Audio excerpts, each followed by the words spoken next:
안녕하세요. 골드만 삭스입니다.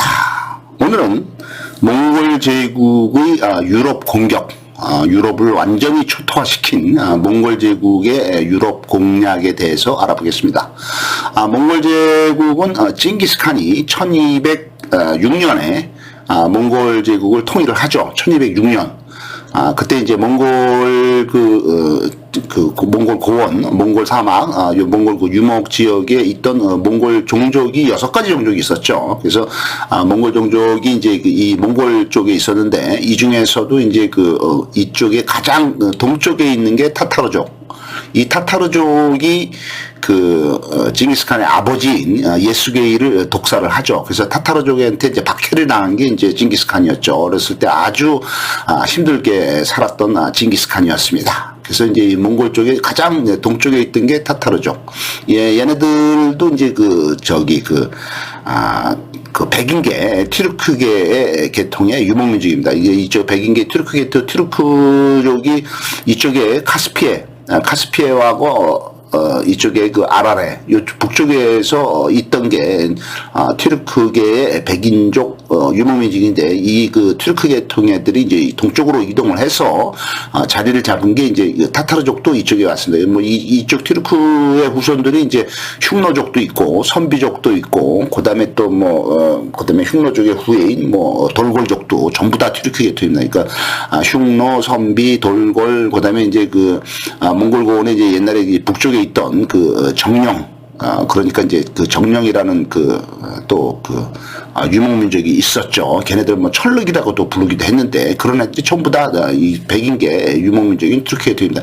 그래서 이제 몽골이 6개로 나눠져 있었는데, 그 종족 중에 동쪽에 타타르고, 그 다음에 바로 이제 그 위쪽에 있던 게 이제 바로 몽골족, 징기스칸이 있던 몽골족이고, 그 다음에 이제 남쪽에는 이제 케레이트족이라 있었어요. 케레이트족. 그래서 이제 징기스칸이 이 케레이트족의 수장인 옹칸하고 이제 의부를 맺죠. 그래서 이제 아버지와 아들의 관계를 맺는데, 그래서 서로 협조를 했죠. 그래서 서로 협조를 했지만은, 나중에는 이 케레이트의 옹칸이, 이 징기스칸이 너무 강성해지니까, 징기스칸을 견제를 하죠. 그래서 나중에는 이제 서로 다시 적군이 돼서 전쟁을 하게 되겠습니다. 징기스칸 싸우죠. 남쪽에 케레이트족이 있고, 그다음에 이제 북쪽에, 여기 이제 바이카로스가 있죠. 지금의 러시아의 바이카로스인데, 이 바이카로스 근처에 있던 게 메르키트족. 있죠. 그 다음에 이제 가장 이제 동남쪽에 있던 다른 몽골족이 이제 나이만족이 또 있었습니다. 그래서 이제 몽골족이 이 정도로 6가지 부족이 있었는데, 그거를 징기스칸이 1206년에 전부 통일을 했습니다. 1206년에 전부 통일을 해서 몽골 제국을 세운 다음에 제일 먼저 공격한 것이 1207년에 이제 여기 서하는 지금의 중국의 가장 북서쪽에 있는 간수성, 아니면은 더 북쪽에 있는 신장 위구르 자치구, 요 정도에 있던 게 이제 서하였습니다. 이쪽을 이제 제일 먼저 공격을 하고, 1207년에 공격을 한 다음에는, 그 다음에는 이제 1209년에, 그 다음에 또 이제 초기에 왕성한 정복 활동을 하죠. 그래서, 징기스칸이 이제 1209년에는 이쪽에 그 당시에 이제 금나라, 여진족의 금나라죠. 여진족의 금나라를 공격을 하죠. 1209년에. 그 다음에 이제, 바로 이제 1211년에 이제 베이징까지 이제 공격을 하게 됐다. 이렇게 돼 있죠. 그래서 이제 1213년에는 이제 또 이쪽에 이제 계속해서 이제 중국을 이제 두들겨 부수죠. 그래서 이제 중국의 이제 금나라를 쳐서 금나라가 이제 거의 멸망을 하게 되죠. 나중에. 그래서 이제 금나라가 멸망을 하면서, 그 다음에 이제 중국은 이제 징기스칸이 이제 후예들이 전부 이제 점령을 해버리죠. 그래서 이제 중국이 이제 그렇게 돼 있었고, 그 다음에 이제 금나라가 정토를 했던 것이 이쪽 북쪽 지역이었습니다. 북쪽 지역, 중원지방, 황하 북쪽이죠. 그 다음에 이제 금나라 말고 이제 그 당시에 이제 금나라가 이제 중국을 다 통치를 못했고, 이 남쪽 지역에는 이제 송나라가 있었죠. 그래서 이제 남송이 있었죠. 그래서 이제 이것도 이제 나중에 징기스칸이 다 다 점령을 하죠. 후예들이. 그래서 어떻든 초기에는 이제 이쪽에 서하, 그 다음에 이제 중국 쪽에 있는 금나라, 이제 이쪽을 이제 계속 공격을 하고, 나중에 이제 또 송나라까지 공격을 하죠. 그런 와중에 이제 1218년, 이제 징기스칸이 이제 1218년하고 1221년 요 정도 되어서 징기스칸이 이쪽에 이제 공략을 하죠. 이쪽에 중앙아시아 쪽에 이쪽에 있는 오트라르 오트라르가 이제 여기 이제 중앙아시아 쪽에 있던 나라, 이제 호라산 제국이죠. 호라산 제국의 이제 징기스칸의 몽골의 상단, 뭐 300명이나 뭐 500명 정도 규모의 거대한 상단, 낙타를 끌고 다니면서 무역을 하는 그 상단이 이쪽에 이슬람 쪽, 여기 이제 이슬람이죠. 중앙아시아 쪽에. 근데 호라산 제국이 있는데, 이 호라산 제국 쪽에 이제 몽골 상단이 이쪽 오트라르의 성주한테 잡혀가지고 전부 다 처형이 됩니다. 그래서 이거를 항의를 하기 위해서 징기스칸이 이제 사신을 보내죠. 그 사신을 보내서 이제 항의를 하려고 사신을 보냈더니 이 보낸 사신까지도 이 오트라르 영주가 다 죽여버립니다. 그래서 이제 이 당시에 이 호라산 제국의 왕은 이제 무하마드 샤라는 사람이 있었는데 아주 오만하고 방자하고 징기스칸의 실력을 모르는 거죠. 이쪽이 아주 막강한 부대, 우습게 본 거죠. 이쪽을. 얼굴도 누렇게 생기고 조그만 애들, 말도 조그만 거 타고 다니는 애들도 우습게 봤는데 여기 막강한 이제 군사력을 갖고 있어요. 그래서 징기스칸이 이제 화가 나가지고 이제 이쪽을 공격을 한 거예요. 그래서 1206년에 몽골을 통일을 한 후에 10년 정도가 지난 다음에 이쪽에서 사건이 터지면서 징기스칸이 그때 이제 10만 대군을 이끌고 호라산 제국을 공격을 했습니다. 그래서 호라산 제국의 무하마드 샤라는 왕이 오트라르의 영주를 포함해서 오트라르 영주를 이제 징기스칸 부대한테 잡혀가지고 눈깔에다가 금을 녹인 물을, 뜨거운 금 녹인 물을 부어가지고 죽여버리죠. 그 영주를. 그 다음에 이제 무하마드 샤 영주는 이제 여기서 이제 도망을 가죠. 그래서 그 당시에 이제 호라산 제국의 수도가 이제 사마르칸트 뭐 이쪽이었는데 여기서 도망을 가서 이 카스피해 쪽으로 도망을 갑니다. 그래서 이 카스피해 쪽으로 도망을 가서 이 카스피해 섬에 가서 병으로 죽지만은 이거를 끝까지 이 호라산 제국 왕을 끝까지 추격을 합니다. 징기스칸이 이제 부하인 장군, 유명한 몽골 장군인 제베, 그 다음에 이제 수부타이, 이 사람들을 시켜서 이제 보내요. 그게 이제 1220년대가 되는 거죠. 이게 징기스칸이 이제 1227년에 죽죠. 그러니까 즉위를 이제 1206년에 이제 몽골의 대칸이 됐다가 1227년 죽으니까 21년 동안 막강하게 통치력을 발휘하고 영토 확장을 하다가 1227년에 이제 이 서하 끝까지 저항을 한 서하를 정복하기 위해서 공격을 하다가 진중에서 병으로 죽습니다. 그래서 이제 징기스칸이 1227년 죽기 때문에 그 전에인 1220년대 이쪽에 이제 호라산에 이제 무하마드 샤를 추격을 하면서 이 카스피해로 도망간 거를 추격을 하면서 몽골군 제베 수부타이가 쫓아가면서 이쪽으로 해서 여기로 해서 중앙아시아 쪽을 다 점령을 해버리죠. 여기 이제 호라산 제국이 중앙아시아를 점령을 하고 그다음에 이란을 거쳐서 여기 이제 카스피해 밑에가 지금 이란의 수도인 테헤란이 있습니다. 이쪽을 거쳐가지고 일로 올라왔는데 이제 샤가 이쪽으로 도망가니까 이게 계속 쫓아오는 거예요. 여기 이제 흑해와 카스피의 중간이 이제 카카스지역까지 이제 쫓아온 거죠. 쫓아왔는데 여기에 오니까 이제 이쪽에는 그 당시에 이제 러시아 세력이 있었죠. 러시아 연합군. 그러니까 이제 몽골군이 나타나니까 이 러시아에 있던 여러 나라들이 연합군을 형성을 해서 징기스칸하고 싸웁니다. 그래서 이제 이 러시아 연합군이 먼저 공격을 하죠. 이상한 놈들이 나타났다. 몽골을 때려부시자. 하면서 공격을 할 때 이 당시에 이쪽에 이제 러시아 나라들이 여러 개가 있었는데 슬라브족들이죠. 그 중에서도 가장 세력이 강하고 가장 그 당시에 막강했던 것이 이제 요쪽 흑해 북쪽에 있던 키예프입니다. 키예프가 여기 이제 지금의 우크라이나죠.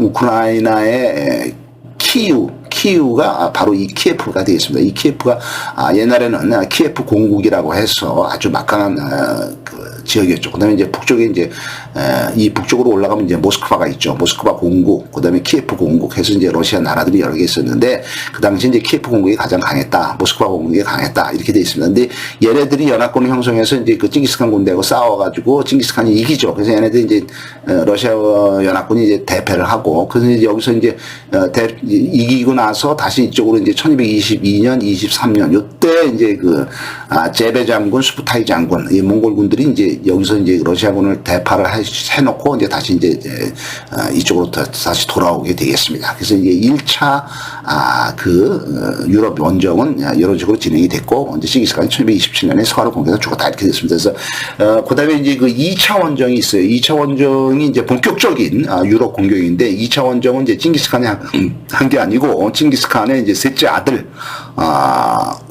오고타이 칸, 우구데이 칸이라고 그러죠. 이 우구데이 칸이 몽골 제국의 이제 2대 칸이 됩니다. 그래서 우구데이 칸이 이제 통치한 기간은 1229년부터 1241년까지 통치를 했죠. 근데 칭기스칸이 1227년에 죽고 나서 29년 한 1, 2년 공백이 있죠. 이 동안에는 이제 새로운 대칸을 뽑기 위한 권력 투쟁이 있었던 거죠. 그 아들들 사이에. 그래서 그때 이제 이 오고타이 칸이 이제 셋째 아들이에요. 그 다음에 셋째 아들이 이제 대를 물려받았죠. 그렇지만 첫째 아들하고 둘째는 어떻게 해요? 첫째 아들은 이제 주치라는 사람이 있었는데 그 주치라는 사람은 칭기스칸의 장남이지만은 그 혈통이 의심이 되었어요. 왜냐하면 칭기스칸의 마누라가 딴 부족한테 납치를 당해서 거기서 강간을 당해서 낳은 아들이다 이런 소문이 많이 나서 주치인 맏아들은 인정을 못 받고 그 데칸에 못 오르게 됩니다. 그래서 이제 나중에 이제 그 사람은 이제 이쪽 러시아 쪽을 통치를 하게 되죠. 킵차크 한국을 통치해서 가장 먼 데를 통치를 한 것이 이제 칭기스칸의 장남인 주치고 주치의 아들이 이제 바투칸이 이제 러시아에서 세력을 확고하게 자리 잡죠. 그다음에 둘째 아들이 이제 차가타이 칸인데 차가타이 칸도 성격이 좀 안 좋아서 데칸에서 이제 밀려나게 되었습니다. 그래서 이제 여러 사람들이 이제 옹립을 하고 인정을 한 셋째 아들인 오고타이 칸이 이제 두 번째 몽골 제국의 데칸으로 즉위를 하게 돼 있죠.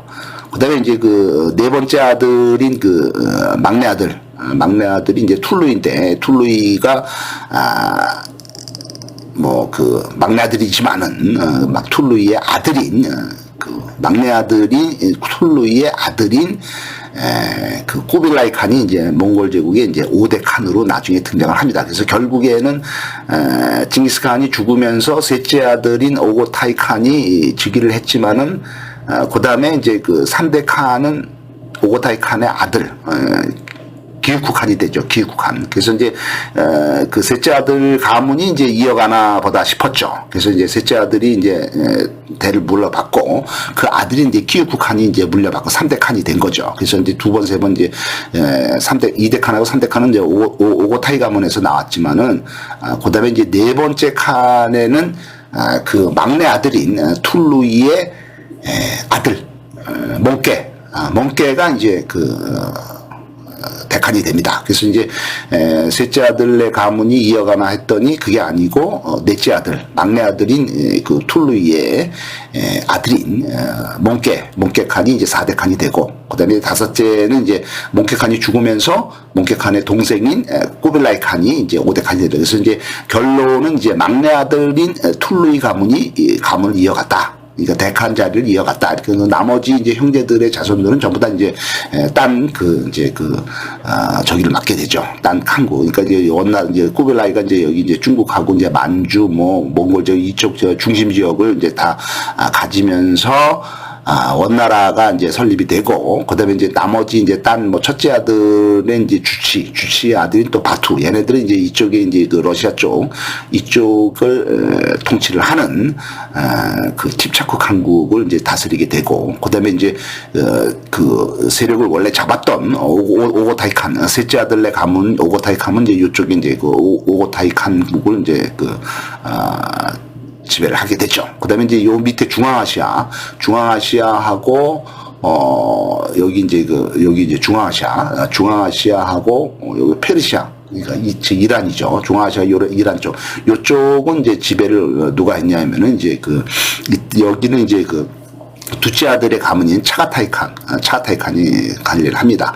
그 다음에 이쪽에 이제 중동지방에 여기 이라크라든가 여기 시리아, 터키 요쪽에 이제 중동지방을 다스리던 거는 이제 일칸국이라고 해서 이제 훌라구가 이제 지배를 합니다. 그래서 이제 다른 자손들이 이제 사방을 이제 나눠서 이제 관리를 한 것이 몽골 제국이다 이렇게 돼 있습니다. 그래서 그 둘째 아들 이제 셋째 아들인 제2대 칸이 오고타이 칸이 1229년부터 1241년까지 통치를 했는데 이 사람이 이제 1242년에 이제 죽습니다. 그래서 죽는데 그때 이제 마지막 통치하고 죽기 전에 1240년에 이제 본격적으로 몽골군의 오고타이 칸, 우구데이 칸의 부대들이 이쪽을 공격을 합니다. 동유럽을.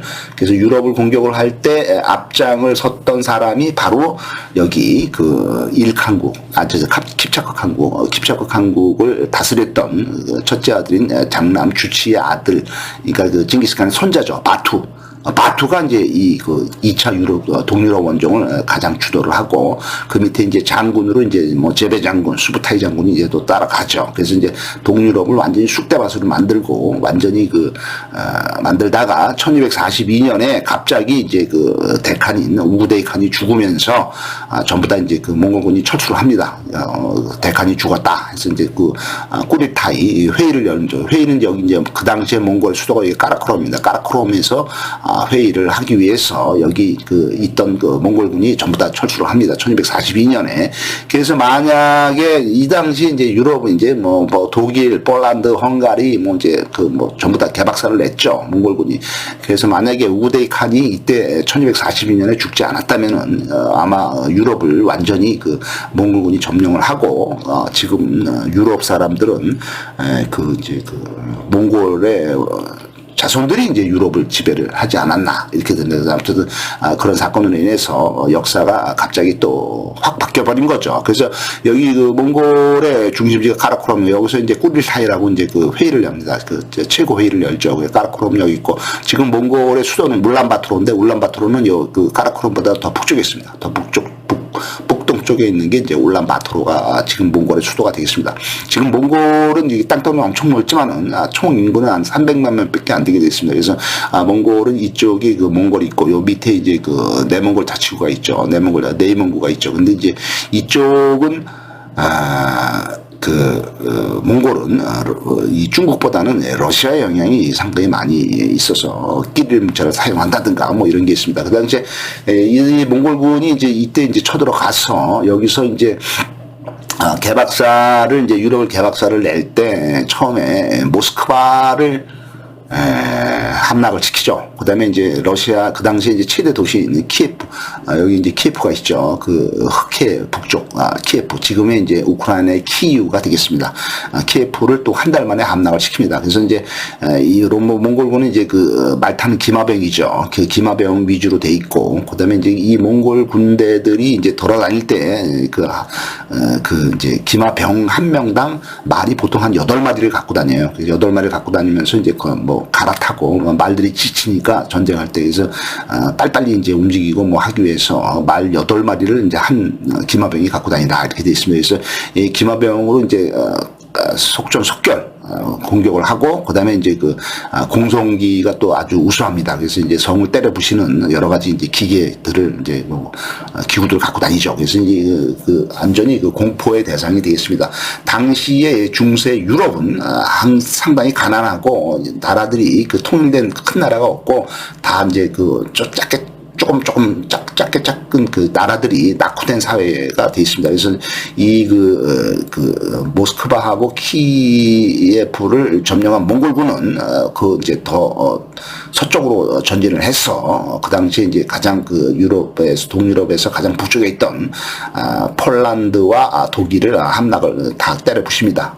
이제 그 당시에 유럽에서 이제 그나마 가장 큰 세력을 갖고 있었던 것이 이제 헝가리였기 때문에 헝가리를 공격하기 전에 먼저 주변국 북쪽에 있던 독일과 폴란드를 먼저 때려 부셨다. 몽골군이 이렇게 이제 기록이 되어 있습니다. 그래서 이 당시에 이제 헝가리가 이제 그 당시 유럽에서 가장 강성한 국가였는데 헝가리군이 이제 10만 명이 이제 수비를 했죠. 그다음에 몽골군이 이제 5만 명이 이제 공격을 한 겁니다. 그래서 이제 몽골군은 이제 말 위에서도 활을 쏘고 전쟁도 잘했지만은 또 이제 그 속도를 내기 위해서 말 위에서도 잠을 자고 전쟁을 합니다. 그래서 헝가리군을 유인을 해서 몽골군을 유인해서 몽골군의 전쟁 전략 중에 하나는 그 유인을 하는 전략을 잘 써요. 그래서 몽골군은 그 전쟁을 하다가 좀 약간 불리할 것 같으면은 일부러 막 도망도 가고 뭐 패배한 것 같이 막 도망가고 그러다가 이제 매복해 있다가 공격하고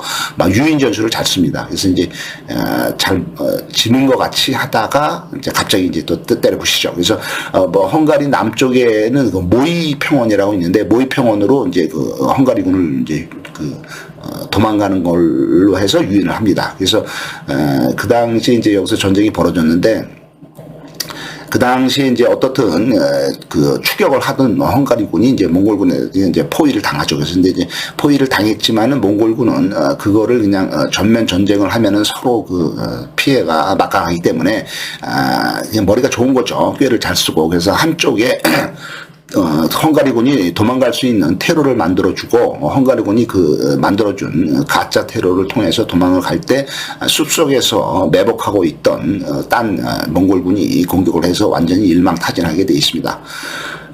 그래서 이제 징기스칸의 손자 그 바투가 이제 주도를 하고, 그 다음에 이제 수부타이와 제베 장군이 이제 이 헝가리군을 이제 개박살을 냈다 이거죠. 그래서 몽골군은 이제 투석기 이런 그 기구를 잘 사용해서 투석기라는 거를 이용해서 불덩어리를 이제 투하를 하게 됩니다. 그래서 하면서 이제 그 당시 유럽에는 이제 그 십자군 전쟁이 이제 거의 끝나는 시점이기 때문에 그 기사 계급이 많았어요. 그래서 귀족이면서 말을 타고 다니는 유럽의 그 기사 계급이 완전히 붕괴되는 시스템이 되겠습니다. 이 당시 전쟁으로 인해서 헝가리 인구의 3분의 1이 몰살되게 되었습니다. 이때가 1241년이 되겠습니다. 그래서 여기서부터 이제 카라쿠룸, 몽골의 중심지인 카라쿠룸에서 출발한 몽골군이 이 당시 이제 이쪽으로 중앙아시아 쪽으로 와서 중앙아시아 여기 오트라르는 지금의 이제 그 우즈베키스탄이 어디냐면은 이 그 카스피아와 아라레 여기에 있는 게 이제 우즈베키스탄이죠. 유명하죠. 우즈베키스탄이 있는데 우즈베키스탄의 유명한 도시 사마르칸트, 부하라. 그다음에 이제 지금의 우즈베키스탄 수단은 이쪽보다 동쪽에 있는 타슈켄트인데 이 타슈켄트와 가까운 이 오트라르와 부하라, 사마르칸트를 다 몽골군이 점령을 해서 개박살을 낸 다음에 이쪽으로 이제 그 호라산 제국의 왕인 무함마드 샤를 추격을 하죠. 그래서 이제 이 카스피해 밑으로 추격을 해서 이쪽에 와서 여기서 다시 이제 카카스 지역 그 흑해와 카스피해 중간이 카카스 지역인데 카카스 지역을 통과를 해서 이 러시아 쪽으로 치고 올라간 거죠. 치고 올라가서 여기 이제 키예프와 모스크바를 점령을 하고 그 다음에는 이제 돌아왔다. 이게 이제 그 1차 원정이었고 지금 말씀드리는 우구데이 칸의 2차 원정은 이 코스를 이쪽이 아니라 이제 그 본격적으로 이제 유럽을 이제 한번 치고 온 경험이 있기 때문에 이쪽에 대한 지형을 이제 좀 알죠.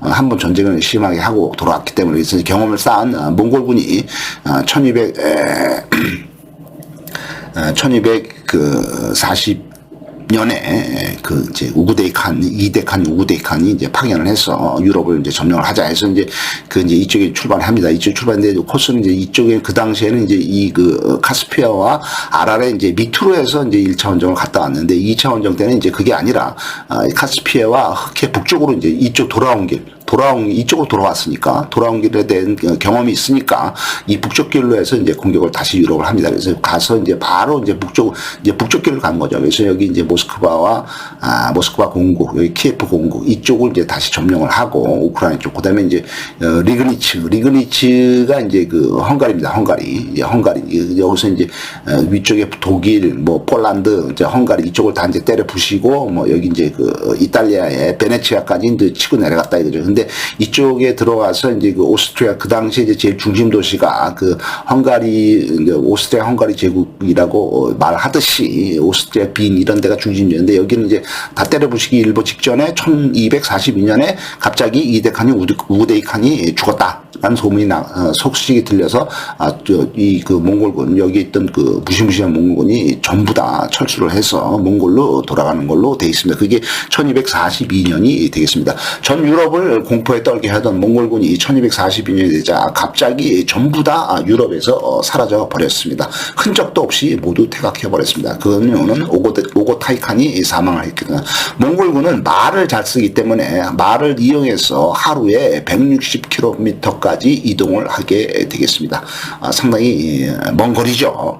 그래서 이제 속전속결 기동력이 대단한 거죠. 1241년 유럽 전역은 몽골군이 신이 보내준 형벌이라고 생각을 합니다. 적의 사기를 죽이기 위해서 몽골군은 자기네들이 아주 잔인하다는 소문을 주장합니다. 그러니까 항복해라, 싸우지 말고. 싸우면 다 죽여버리고 뭐 애들이고 뭐 노인네고 여자고 다 죽이면 무조건 시도 안 말리고 다 죽여요. 자기한테 대항하는 자는. 근데 자기한테 항복을 하면은 다 살려준다. 그러니까 싸우지 말고 항복해라. 이런 그 전략을 나온 거죠. 그래서 적간한테 이제 나는 무시무시한 존재다라는 소문을 이제 퍼뜨린 거죠. 그래서 이제 도나우강에 나타난 몽골군은 프랑스 파리까지도 위협하게 되겠습니다. 도나우강이 어디 있냐면 도나우강은 이제 그 유럽의 동유럽의 이제 보면은 여기 이제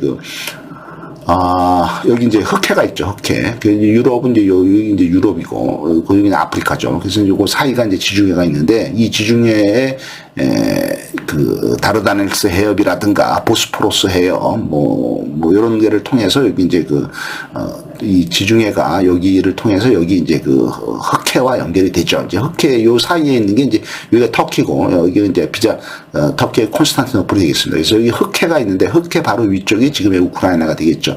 이 우크라이나가 되는데 이 흑해에서 흘러가는 강이 여기 이제 카스피해가 있고 아라레가 있죠. 이제 카스피해에서 이렇게 북쪽으로 흘러가는 강이 이제 볼가강입니다. 볼가강이 이제 유럽에서 가장 긴 강이 되겠습니다.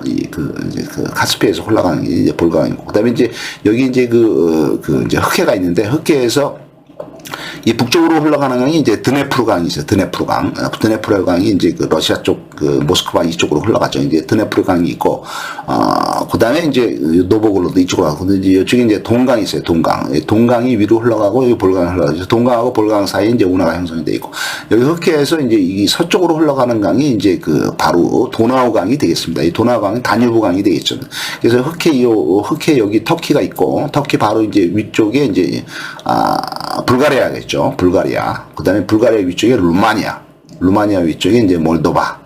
요 위쪽에 이제 우크라이나. 이렇게 돼 있습니다. 그래서 루마니아, 이제 불가리아, 요쪽을 통해서 유럽 쪽으로 흘러서 거의 이제 오스트리아, 이쪽으로 쭉 흘러서 루마니아를 지나서 헝가리를 지나서 여기에 오스트리아를 지나서 스위스나 이쪽까지, 프랑스는 아니지만은 프랑스 전까지 쭉 가는 강이 이제 도나우 강입니다. 다뉴브 강이라도 그러는데 이 강이 아주 또 유명한데 이 끝에까지도 몽골군이 이제 왔다 이거죠. 와가지고 이제 프랑스 파리까지도 위협을 하던 몽골군이 이제 1242년에 갑자기 전부 다 퇴각을 해버린 거죠.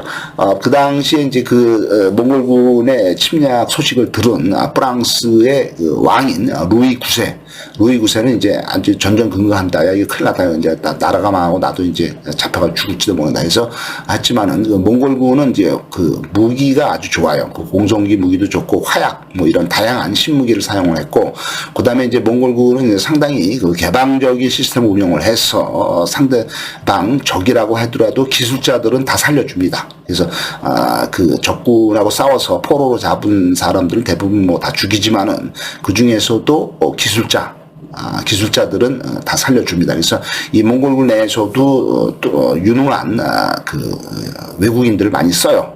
그래서 영국 사람들도 많고, 그 몽골군 중에 그 이제 항복을 해서 이제 투항한 사람 중에 그다음에 이제 몽골이 그 공격을 한 그 금나라 여진족의 금나라에 또 야유라 뭐 어떠고 하는 그 아주 유능한 재상을 또 아주 중용을 합니다. 그래서 그 사람의 의견을 많이 듣고 그 사람의 그 합니다. 그래서 몽골은 시스템이 개방적이다. 그다음에 이제 그렇게 돼서 인재를 쓰고 상대방의 좋은 거를 다 받아들이고 상대방의 무기라든가 공성기라든가 인재라든가 이런 거 받아들입니다. 중국의 공병이든 화약이든 페르시아에 있든 대포든 뭐 이런 각국의 페르시아 지금 이란이죠.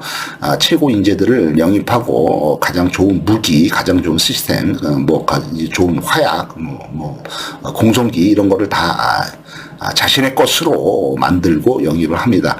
몽골의 특징은 관용이 되어 있습니다. 몽골군은 이제 종교에 대해서도 관용을 했기 때문에 뭐 기독교라든가 뭐 이슬람이라든가 뭐 불교라든가 뭐 다 허용을 해줍니다. 그래서 몽골이라는 사회가 그렇게 거대하게 될 수 있었던 것은 그런 열린 시스템이 있었기 때문이다. 남의 거를 배척하고 남을 미워하고 남의 거는 안 쓰고 이러면은 크게 될 수가 없다. 이렇게 되어 있습니다. 징기스칸은 이제 9살 때 아버지를 이제 타타르족에게 잃고 고아가 됩니다. 아주 어렸을 때 어렵게 살죠. 그래서 아무도 그를 돌봐주지 않아서 배고픔에 허덕이게 됩니다. 당시에는 그 부족들 간의 전쟁이 치러져 타타르족에게 이제 당한 거죠. 그 당시에 이제 몽골은 이제 춥죠. 그래서 이제 겨울에는 이제 영하 40도에 겨울에도 살아남아야 했기 때문이다. 그래서 이제 그의 마음 속에 9살의 고아가 된 어린 그 소년의 그 강한 마음 속에는 혈연이나 피나 시족이 아닌 능력이 중요하다. 내 실력, 능력이 중요하다. 그 능력 있는 사람을 써야 되겠다. 실력 있는 사람을 써야 되겠다. 그다음에 이제 우정하고 그 이제 친구 간의 우정. 그다음에 이제 그 충성심. 그런 게 아주 중요하기 때문에 그런 것에 충만한 사람들을 자기의 그 측근으로 많이 썼습니다. 그러니까 뭐 내가 뭐 내 형제라든가 내 뭐 무슨 친척 이런 사람 중에 능력이 없는 사람을 쓴 게 아니라 그런 건 상관이 없어요. 능력이 있고 나에게 충성하고 그다음에 이제 또 뭐 그 신뢰를 지키고 서로 믿을 수가 있고 그렇게 돼 있습니다. 그래서 이 당시에 이제 그 여기 이제 대한민국이고 여기 이제 중국 본토죠. 본토 이 위쪽에 이제 몽골이 있습니다. 몽골족이 이쪽에 보면은 워낙 그 몽골 그 부족들이 많아요. 그래서 이제 여기 보면은 이제 나이만족이 있고 그다음에 이제 요 밑에 이제 케레이트족이 있고 요 밑에 타타르족이 있죠. 그다음에 이제 그 바이카로 부분은 이제 메르키트족이 있고 그다음에 이제 칭기스칸의 저기 몽골 부족이 있죠. 그래서 몽골이 칭기스칸이 이제 태어난 것이 여기 이제 오논강입니다. 이 오논강은 이쪽에 있던 그 뭐죠? 그 헤이룽강 그러니까 그 아무르강의 지류인 오논강에서 이제 칭기스칸이 태어났습니다. 그래서 여기 뭐 딴 족도 엄청나게 많네요. 그래서 모른족도 많고 칼카강이 여기 있고. 그 다음에 이제 여기 이제 바이카로스 이제 북쪽, 몽골의 가장 북쪽에 러시아 쪽에 있는 게, 그 다음에 이제 여기 이제 그 이쪽 오이라트는 아까 말씀드렸듯이 이쪽은 그 중앙아시아 쪽입니다. 중앙아시아 쪽에 키르키스 쪽, 키르키스탄 여기 있죠. 우즈베키스탄도 여기 있고. 그래서 이제 오이라트족이 이제 그 우즈베키스탄의 그 이제 타슈켄트 이쪽에 있는 종족이 이제 오이라트족이 되겠습니다. 1202년에 칭기스칸이 1206년에 몽골 제국을 통일을 하죠. 여기 이제 몽골 제국이 통일을 합니다. 몽골을 이제 통일을 할 때 이때 그 위에는 금나라가 있었고 밑에는 남성이 있었죠. 1206년에 통일하기 전인 1202년 4년 전에 이제 그 아버지를 죽인 원수 타타르를 완전히 정복을 합니다. 저타를 정복을 하지만은 칭기스칸은 이 복수심에 불타지 않고 이 타타르족을 정복한 타타르족을 노예로 삼거나 죽이지 않고 모두 몽골의 시민권을 줍니다. 그러니까 관용을 베푼 거죠. 그래서 내 밑에서 하라. 더 크기 위해서 그 넓은 마음을 쓴 거죠. 그다음에 이제 그의 원칙은 적이면은 모두 다 죽이고 나를 따르면은 받아준다는 패자에 대한 관용의 원칙이 있었습니다. 타타르족은 카스피해 북쪽에 있는 그 볼가강과 그다음에 이제 그 우랄 산맥의 지역에 있던 그 당시에 이제 그 카스피해 북쪽으로 이제 우랄 산맥이 있죠. 이쪽에 있던 튀르크계 이슬람 민족으로 이들이 동쪽으로 이동을 해서 몽골군과 몽골 초원에 이주해서 정착을 시작한 그런 민족이 타타르족이 되겠습니다. 1202년에 이제 타타르족부터 때려잡고 그다음에 이제 1203년에는 징기스칸이 아주 또 어려운 시기를 거치게 되는 최악의 상황을 맞아서 발주나 호수로 도망을 갑니다. 여기 진흙 땅인데 이때 이제 징기스칸이 이제 그 전쟁에서 졌죠. 전쟁에서 지고 1203년에 지고서 이제 도망을 가는데 이제 그 군대를 다 몇만 명의 군대를 다 잃고 마지막까지도 징기스칸을 쫓아서 같이 도망간 마지막에 전우들 생존자들이 19명이 되어 있습니다. 이 19명과 발주나 호수에서 발주나 맹약을 맺겠습니다. 이들은 죽을 때까지 징기스칸한테 충성을 하겠다. 이 19명이 거기서 맹세를 합니다. 이 신뢰를 맺어진 거죠. 아주 그 끈끈한 피로 맺어진 친척은 아니지만 혈연은 아니지만은 피보다 더 친한 그 형제의 맹세를 합니다. 그래서 이제 충성을 맹세를 하죠. 19명이. 그래서 근데 이 사람들이 19명이 징기스칸의 친척도 아니고 몽골족도 아닙니다. 이 19명 중에는 이슬람 무슬림도 있고 기독교를 믿는 사람도 있고 불교도 믿는 사람도 있고 뭐 종족도 다양하고 해서 민족과 종족과 종교가 혼합체였던 곳이 19명이 되겠습니다. 이게 이제 그 몽골 제국의 탄생 배경이 되겠죠. 그래서 이거를 기준으로 해서 계속해서 이제 이런 식으로 이제 몽골 제국이 운영이 됐다. 오픈 시스템이 된 거다. 관용의 시스템. 그다음에 이제 그 받아들이는 시스템. 외부에 대한 그거를 이제 다 받아들이면서 몽골인이라는 유목민 공동체 정체성만 가진 집단이었다. 우리들은 그 유목 기마 민족이다라는 거, 그 기본 원칙은 이제 버릴 수가 없는 거죠. 그것만은 이제 가진 그런 정체성을 가진 게 있어서 케레이트 옹칸과 그때 당시 이제 징기스칸이 이제 이때 패했을 때는 그 의붓 아버지로 모시던 케레이트 옹칸이 징기스칸 세력이 너무 커지니까 징기스칸을 견제하기 위해서 이 케레이트 옹칸이 이제 징기스칸을 근데 갈라섭니다. 그래서 케레이트 옹칸이 이제 연합군을 모아서 징기스칸의 이제 그 오래된 친구 뭐 이런 사람들까지 다 모아서 징기스칸에 대항을 했죠. 그래서 이 케레이트 옹칸과 자무카. 그게 자무카가 이제 징기스칸의 이제 친구였는데 이제 나중에 이제 완전히 적으로 변했죠. 그래서 이제 이 케레이트 옹칸, 자무카, 그다음에 이제 그 나머지 그 몽골의 그 연합군들이 징기스칸을 공격을 해서 징기스칸은 이제 쫓겨나서 도망을 가서 몽골의 가장 북쪽에 있던 그 바이카로스 근처, 바이카로스가 여기죠. 바이카로스 근처에 이제 메르키트 쪽이 있는데 이 근처에 이제 그 발주나우스가 있다 얘기입니다. 발주나우스까지 이제 도망을 왔다 이거죠. 그래서 근거지 바이카로스 남쪽에 발주나우스까지 이제 도망을 갔다 이렇게 돼 있습니다. 그래서 어떻든 이 징기스칸이 그런 어려움을 1203년에 어려움을 겪었다. 그다음에 이제 1206년에 이제 그다음 이제 다 통일했다 이렇게 돼 있습니다. 그래서 어떻든 1242년에 그 몽골군의 이제 유럽 공격이 이제 다 철수를 해서 없어지고 난 다음에 12년이 지난 1254년 12년 그 이제 몽골군이 사라진 후에 1254년에 프랑스의 루이 9세가 수도사인 루브르크를 몽골의 수도인 까라크롬으로 파견을 보냅니다. 루이 9세가 보냈죠. 당시는 이제 우구데이 칸이 죽었고, 그 다음에 이제 3대 칸인 구이쿠 칸이 이제 아니에요.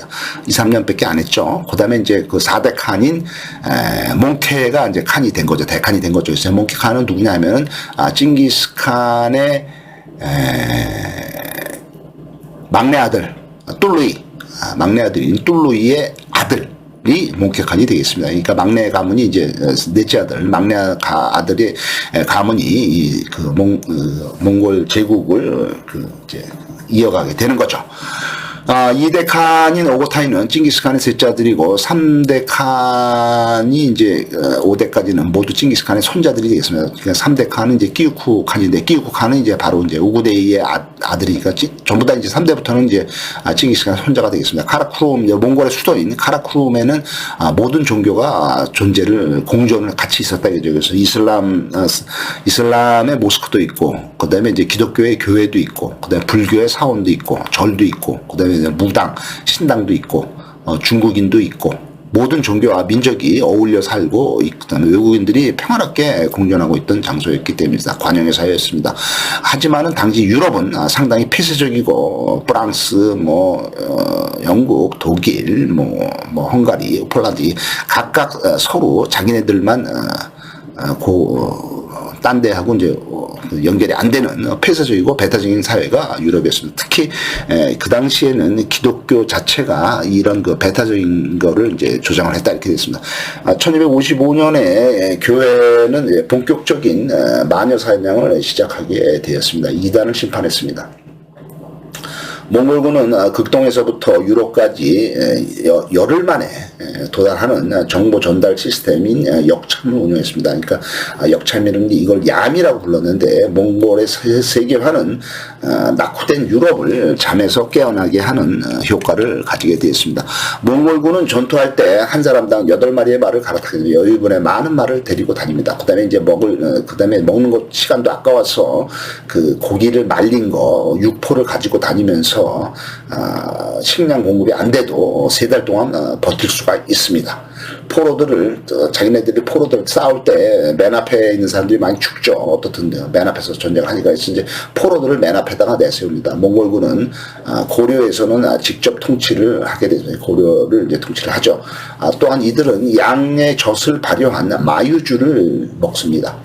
제주도에다가 탐라 총관부를 설치를 하고 그 북쪽의 압록강 쪽에 개마고원에다가 쌍성 총관부를 설치를 하게 되면서 고려를 통치를 하게 돼서 고려에 이제 그 왕이 이제 몽골의 통치를 받는 거죠. 그래서 이제 그 당시에 충수왕, 충선왕 해서 충자 들어가면 왕이 전부 다 몽골에서 몽골 지배를 받았던 고려의 마지막 왕들이 되겠습니다.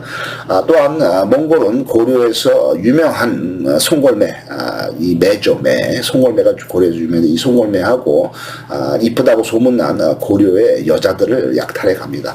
고려의 여자들은 얼굴이 희고 피부가 부드럽고 손도 부드럽고 해서 몽골군한테 최고의 인기를 가지게 됐습니다. 이 몽골군은 상당히 잔인한 군대라고 소문이 나게 되어 있습니다. 감사합니다.